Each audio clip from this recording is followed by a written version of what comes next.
The moment you've been waiting for has finally arrived. The man, the myth, the ultimate legend Chaos Gaming here. And yes, we are back with some more My Hero Academia Ultra Impact. And in today's video, we are going to be going over some of the best characters / support memory for this Climax battle return of All For One. I don't know if that sentence makes sense at all, but we're just going to stick with it. Let's even forget that it existed. But yes, I said support memory because there's only one good support memory that will actually benefit you in this Climax battle for you to secure the win. So with that being said, let's not waste any more time. Let's blow this shit right the hell up. And ladies and gentlemen, let us get started with today's video. And as usual, if I do leave something out in this video, please comment down below and I'll gladly make sure that during 2 hours of the recording, if I do miss anything, I will be sure to pin the skills that I missed or characters that I missed on the bottom of this video so you guys can take a look at that for yourselves. So the first thing that we need to look at is barrier. Barrier is highly essential to beating this All For One, because if you don't have barrier, he's gonna one-shot you. That's it, you're dead. Evasion, none of that is gonna save you at all. If you do not have barrier, you're cooked for free. So let's take a look at some of the best options that you can have for this Climax battle. Now this is just number one right here. If you don't have him, like, you're gonna be struggling a little bit. Nothing crazy, but you're gonna be like, he just makes it so free. It's insane. Like, man, I wish I pulled him every time that he came back. Mind you, I tried 3 times, and they still didn't want to give me him at all. So, in his kit, specifically with his first action skill, he is increasing critical hit rate of all allies by 20% for 3 turns, and gives allies a barrier that nullifies 1 hit when used in a successfully executed skill chain. Now, for you new players that are just trying out Climax Battle and don't know what that means, I mean, wait, if you're a new player, how would you have the Shoto? I'm an idiot, sorry. So, for you people that are new and don't have this Shoto and try to understand why he's the best, there we go, I saved it right there. The reason why is because not only is he giving the barrier that you need to survive the plus ultra of All For One, you also need critical hit rate as well to make sure that you are doing that damage to finish off the All For One. To make sure that he is put on the ground 6 feet under. Yes. Also, in his second action skill, he is decreasing the speed as well, which is another effect that you do need to beat this All For One. Now, would I say it's highly needed that you need to reduce the speed?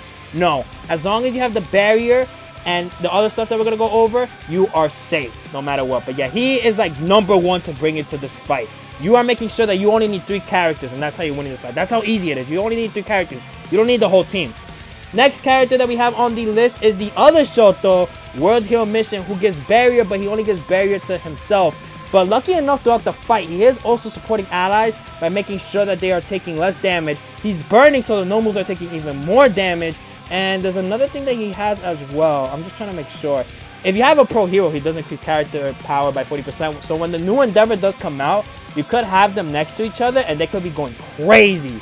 I can't wait to see that Endeavor and this Shoto going together. That's going to be something for the ages. But sadly, I don't have the Shoto, so they're going to shaft me with that. Alright, next character that we have on the list is going to be Seto. I know, crazy, right? Seto actually useful for something, but another character that came out when All For One returned, so he was meant for this fight. So as you guys can see right here, is that he is high chance of binding all opponents for 1 turn, decreases the speed for 3 turns, and then also gives character a barrier that nullifies 1 hit. And then right here we see on his second action skill is that if he has Bullseye, he decreases the opponent's speed, the opponent's power, the opponent's critical hit rate, and then also cancels all of the opponent's temporary speed up effects, so no matter what, you are always going to be faster. So let's say, for instance, you have this guy on your team and you have the other Shoto, the World Hero Mission one. You are going to make sure that both of those 2 are secure. You don't need the Fantasy Shoto to beat that if you have both these characters on your team. No matter what, you are safe. And you are going to be beating that All For One. Another character that is recommended, but I personally think that if you don't have dupes on this guy,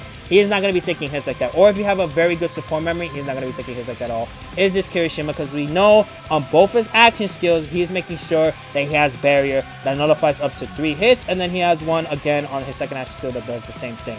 But again, he is risky because he does not take hits like that. That's why, if anything, if you have this character right here, the Shoto paired up with him, he's going to be taking less damage with the fact that he's getting that damage reduced. So hopefully, if you have these 3 as a team, the Shoto, the Kirishima, and the Seto, you could basically, like, you're having Fantasy Shoto on your team, but it's just in 3 separate columns. He doesn't have to be there when you have these guys right here.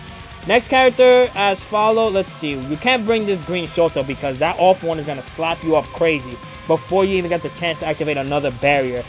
We could say Aizawa. Because I used Aizawa, and surely enough, not because of the barrier, but the fact that he's able to decrease the defense, the power, he's able to cancel buffs as well. He's a good side option if you don't have anything else. He does get barrier, but sadly it doesn't proc before the All-For One activates plus Ultra. I did try more attempts after I beat it in my initial video. Go check it out. You can see how the Aizawa plays out in the whole thing.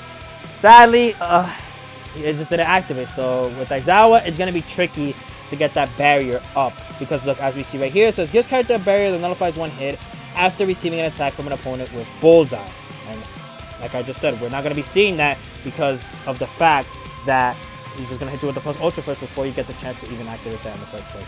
Alright, next that we are going to be looking at, the skill that you need is stun. You do want stun just in case you don't have barrier, and that's because you can stun this All-For One before he activates his plus Ultra, so making sure that no matter what, he can't do anything on that 4th phase, and you can just cook him for free.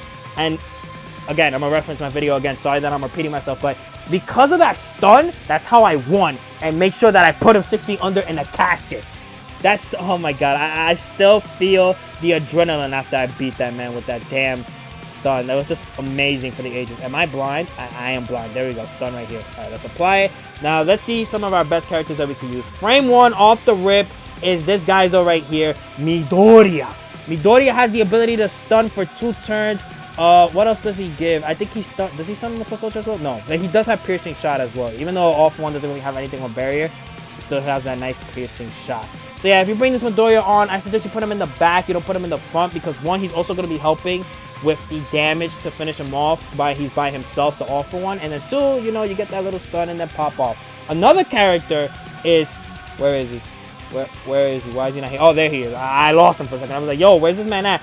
Is Dark Midoriya, the man himself. He stuns on his plus Ultra.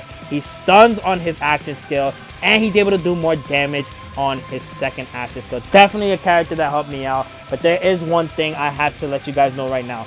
If this man takes a hit from the 3rd phase onward, he is going to get one-shotted no matter what.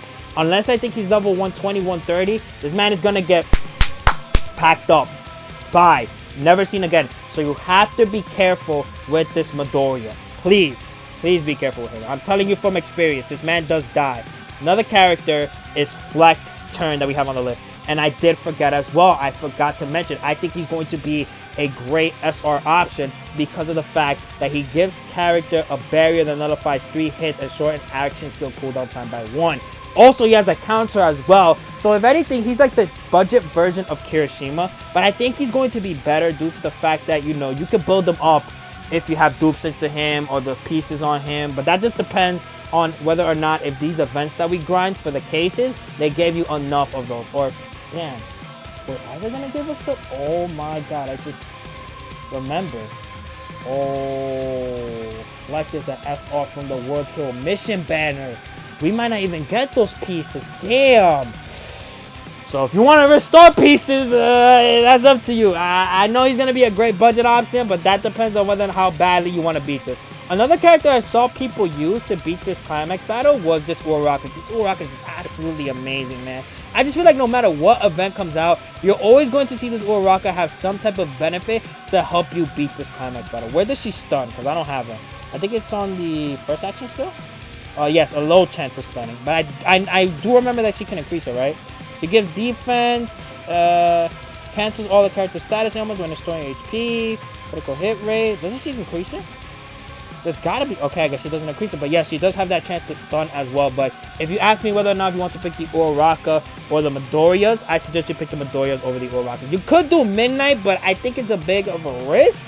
You guys let me know down below, has anybody beaten it with Midnight? But I just feel like it's a little bit too risky because the normals don't have any type of gender, so I don't think you can stun them at all. I will try on my own attempts, and I'll see from there. I doubt it, though. Is that it?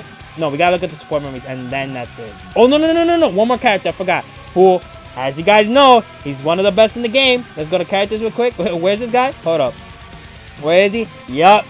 Yellow Kirishima, the man himself. The amount of damage that he just does not take is insane. Especially if you give this guy a barrier you're cooking. That's it. Like, what is the enemy gonna do? There's a reason why this guy is on Ultra Arena, because he can handle the multiple enemy threat and take all those hits. Especially if you have a dupe in him. GG, go next. That's it. Like, bye, all for one. Kirishima's the protagonist that just cooks you for free. And let me finish off with the support memory, because if you have the support memory on this Kirishima, shake my hand. Shake my hand. You're in the Hall of Fame of beating All for One. Congratulations. And the support memory that I am talking about is, let's see if we can find barrier fast. Barrier, there it is. Is the support memory of Heart Set on My Friends. What this one does is that, let's go to level 1, because majority of you guys are probably going to have level 1, is that it increases character's action skill impact by 40% when equipped by a hero. Increases character skill impact by 50% for 2 turns when using a successfully executed skill chain. Also gives character a barrier that nullifies 1 hit when used in a 3rd successfully executed skill chain up to 1 time. Yes, if you put it on any character and use it on the 3rd skill chain, you automatically have a barrier to make sure that you survive the wrath of All for One. Now you have to be careful. You have to remember, you cannot use the 3rd skill chain on any character that has this support memory. You have to make sure they're going 2nd or they're going 1st. 3rd is not an option unless, I'll tell you this, unless you have it maxed out, because maxed out, it gives you an extra hit. If you don't have it maxed out, be careful. I pray to you, be careful, because I need to make sure that you guys beat this All for One climax battle. So, sorry guys, I have to keep you here a little bit longer. I forgot 3 other characters to mention in this video. I feel like you guys are gonna hate me for that. My bad. But hey, I caught myself in the moment, and I was like, no, we gotta include this in the video. So one of the characters that I did forget was the Anniversary Uraraka. There she is right here. I'm so used to like the other website where they show the non-awaken and then the awaken. So with this Uraraka, she's able to stun as well, but also remove the opponent's buff. So making sure that they are clean slated and that they just have their normal kit that's in them and just doing regular damage no matter what. But even though that it sucks that this is for 1 turn, you have that chance with the plus ultra to make it to where it's 2 turns, and you're just making the normal suffer even more, or the off one. It depends which one she wants to stun or not stun. Also, she is healing as well with the critical hits, so if you do have a nice character that is boosting critical hit rate, or a support memory that is boosting her own critical hit rate, you are going to be healing that nice HP. Another character that I did forget to mention is another Uraraka. Where is she? Where is our girl? The Summerfest Uraraka. This character being able to reduce your action skill cooldown time by 1. If you do pair the New Year support memory, you can make sure that is by 2. Gives all allies the ability to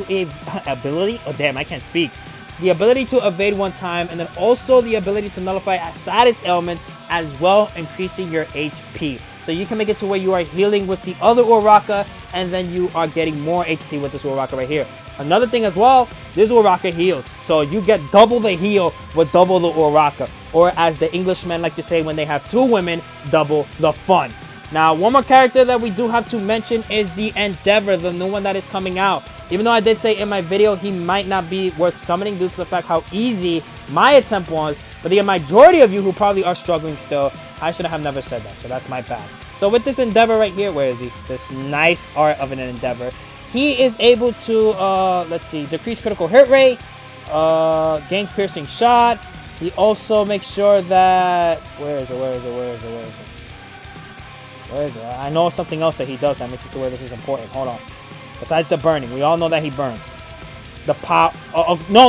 Okay, I remember. So, when character gets knocked out, gives all allies the ability to make a last stand 2 times and resilience for 5 turns. So once the All for One kills him, the characters that are coming in, they are safe for the rest of the battle, because they cannot get cooked unless All for One removes the buff, which All for One cannot do that at all. All he's doing is more damage, which sadly, that is not going to help him at all because you have more survivability on your team. So if anything, if you do pull this Endeavor, you want this Endeavor to die. That is the tech with him. You want him to die, which is insane. You would have thought that happened in the show. This man Endeavor got cooked, and then he got murdered, and they had a whole funeral about him. That's my lore on what this Endeavor was and how he was made from another universe that made My Hero Academia. So with that, this is where we're ending today's video. I hope you guys enjoy. Be sure to like and comment if you want to. You don't have to, but it's always greatly appreciated. Also subscribe. You can let me know down below if I did miss anything else, but these are the 3 that caught my eye when I was finishing recording, and I was like, hold up. I gotta get back on the camera. There is no way that I am going to let these 3 slide and somebody's going to attack me for this. I did not want that happening at all. I want you guys to make sure that you have everything that you need for this Cilmax battle off the top of my memory and off the top of the lessons that I have learned throughout the many years of playing this game, which is only 2. I don't even know why I'm exaggerating like that. This ending has gone on too long. So with that, I'll see y'all when I see y'all. Peace.